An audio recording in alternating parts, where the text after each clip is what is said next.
Today's video, we are going to be discussing anatomical movements. Now, in the human body, we have muscles and bones, and these bones form joints. Muscles and bones collectively enable us to move, okay? And in anatomy, we have certain terms that describe movements in the human body. Okay, now it's important for us to take note of the fact that not every joint is capable of every type of movement, and even for joints that are capable of a certain type of movement, there is a degree of their capability.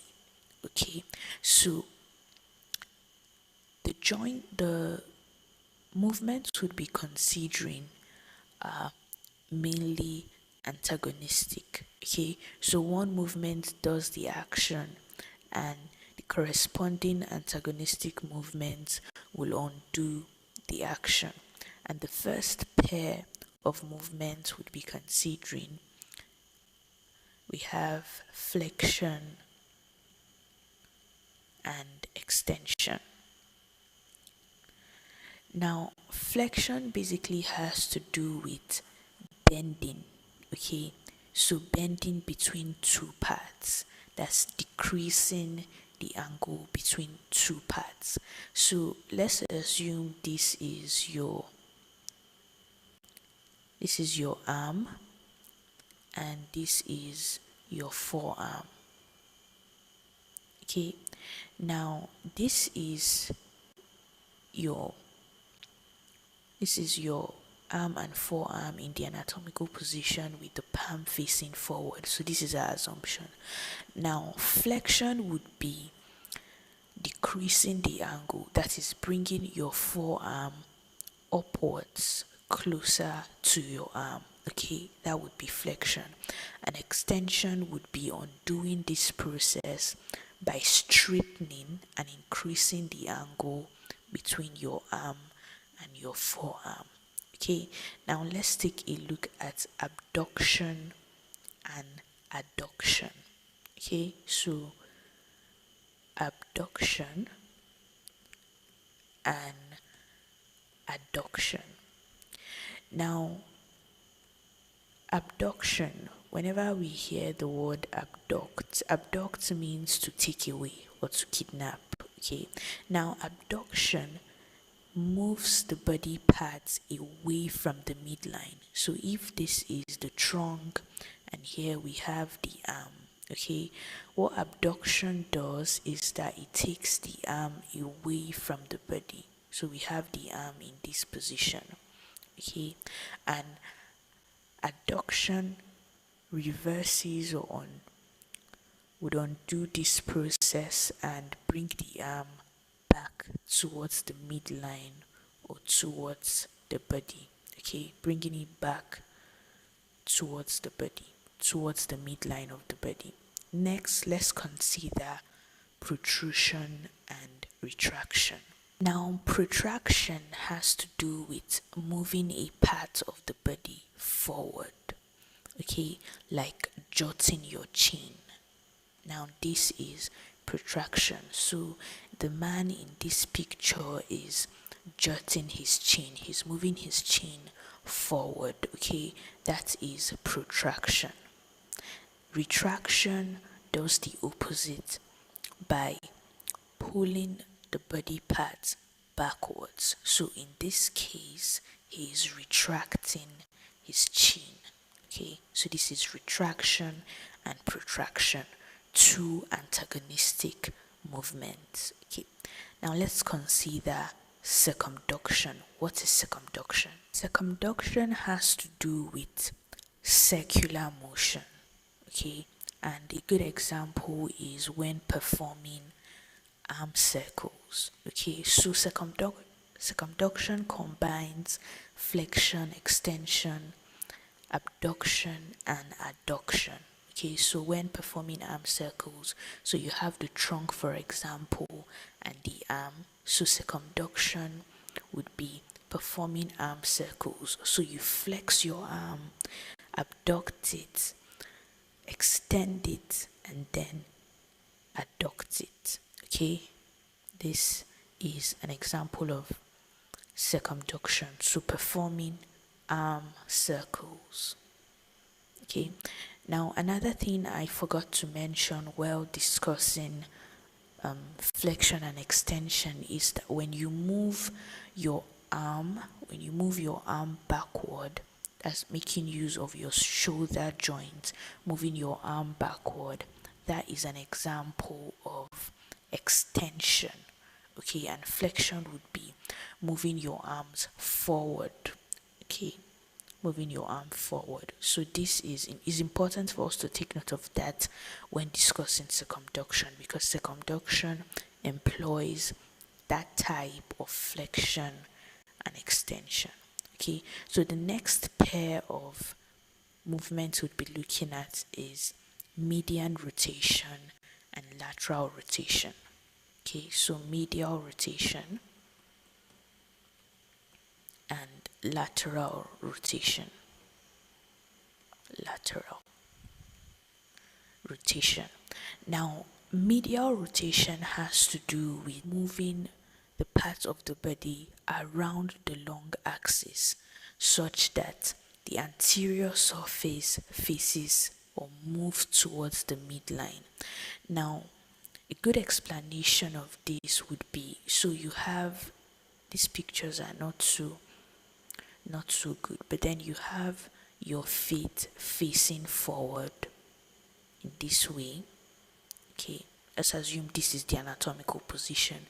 Lateral rotation would be moving your feet such that now you have your feet facing the anterior surface of your feet, the anterior surface of your leg, not your feet now, the anterior surface of your leg facing inwards, that's towards the lateral, towards the midline. So we have something like this. Okay, this illustration is not so good, but then it looks something like this. So this is the second leg still facing forward. This is the anterior surface of the other leg, and then the anterior surface of this leg now faces the midline. Okay, the midline of the body. This is lateral rotation.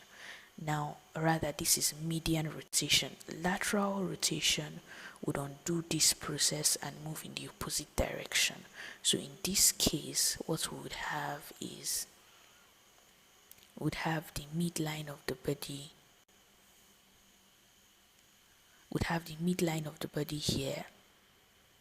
Okay, so the midline of the body would be here, and then lateral rotation is moving the body parts around the longer axis such that the anterior surface, so this is the anterior surface of the leg, the anterior surface now faces or moves away from the midline.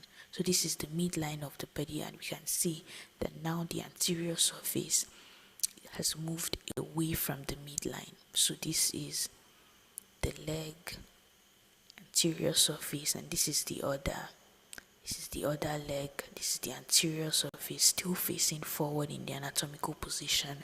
However, this other leg is performing a lateral rotation. Okay, and the next set of movements we'd be considering is pronation and supination. Now, pronation is an example of a median or medial rotation. Okay, so in pronation, especially of the forearm, okay, it's moving the forearm such that the palm faces posteriorly. Okay, the palm faces posteriorly. So in the anatomical position, this is the anterior view of the palm. Okay, this is the anterior view of the palm. Now, what pronation does is that it medially rotates the forearm such that the palm now faces posteriorly. So this is pronation. And of course, supination does the opposite by moving the forearm such that the palm faces anteriorly as it is in the anatomical position. So pronation is a medial rotation, while supination is a lateral rotation. Okay. Next set of movements we'll be considering is elevation and depression. Okay. Now, elevation refers to movement of a part of the body superiorly, like when you shrug your shoulders. Okay, so we can in this picture is shrugging his shoulders, moving them superiorly. Okay, and depression does the opposite by moving the body parts inferiorly or downwards. Okay, so downwards, inferiorly, and superiorly. This is an example of elevation and depression. Set of movements we'll be considering is inversion and eversion. Okay. Now, inversion is a special type of movement peculiar to the feet, and it refers to moving the feet such that the sole of the feet faces inwards. Okay, so we have the feet here. Movement of the feet such that the sole faces inward is referred to as inversion. Okay, now eversion does the opposite by moving the feet such that the sole of the feet faces outwards. Okay, next set of movements we'll be considering is dorsiflexion and plantar flexion. Now, dorsiflexion and plantar flexion are both peculiar to the feet, and dorsiflexion refers to a special type of elevation in which the feet is moved upwards or elevated such that the toes point upwards. Okay, so we can see in this case, this is dorsiflexion. Okay, the feet is being elevated such that the toes point upwards.